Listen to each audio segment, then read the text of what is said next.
আপনি যদি আশুরার দিন আপনার পরিবারের জন্য আপনার তৌফিক অনুযায়ী হালাল খাবার ভালো খানার আয়োজন করেন, ভালো খানার আয়োজন করেন আমার তৌফিক অনুযায়ী, আল্লাহ তাআলা পরিপূর্ণ 1 বছর আপনার পরিবারের রিজিকের মধ্যে বরকত দিবে। সুবহানাল্লাহ। এটা আছে মূলত আশুরার দিনের কথা।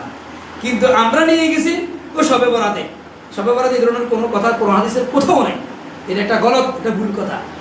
তো আমার পরিবারের জন্য আমি প্রশস্ত খানা কিভাবে করব? আমার তৌফিক অনুযায়ী আমি করব। ভালো খানার আয়োজন করব। ভালো খানার আয়োজন মানে কি আমি আরেকজনের পুকুরের মাছ চুরি করি ভালো খানার আয়োজন করবো, এটা নয়, এটা তো হারাম। ভালো খানা বলতে কি হারাম খানা নি না, ভালো খানা বলতে হালাল।